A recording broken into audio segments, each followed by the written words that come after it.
పవన్ కళ్యాణ్ ఉప్పాటి సముద్రం ఇంతలా మునిగిపోతుంటే ఏం చేస్తున్నాం? Pawan Kalyan OG cinema promotion చేసుకున్నాం. ఇలా నిన్నటి వరకు ప్రతి ఒక్కడు ఒక ఫోన్ పట్టుకోడు పవన్ కళ్యాణ్ తిట్టడం, ఫోన్ పట్టుకోవడం పవన్ కళ్యాణ్ తిట్టడం.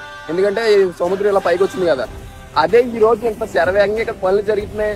ఇంత రాత్రి మీద ఇంత రాళ్లు ఇంత వాళ్ళు ఎంతున్నారు, ఇది కనపడదు మీ కళ్ళకి. ఓన్లీ పవన్ కళ్యాణ్ ఏం జరిగినా ఒకేలా ఎక్కడేం జరిగినా పవన్ కళ్యాణ్ మీద వేసేయడమే నెగిటివ్ గా. మానుకోండి ఇది. ఈ రోజు ఒక్క మీడియా మాట్లాడుతుందా ఇంత శరవేగంగా ఇక్కడ పనులు జరుగుతున్నాయి పిఠాపురంలో, ఇక్కడ ఉప్పాళ్ళు ఇంత మంచిగా వాల్ కడుతున్నారు, దీని గురించి ఎవడో మాట్లాడు. సముద్రం పైకి వచ్చేసింది పవన్ కళ్యాణ్ ఏం చేస్తున్నావు, అక్కడేమో చెట్లు రాలిపోయే పవన్ కళ్యాణ్ ఏం చేస్తున్నావు.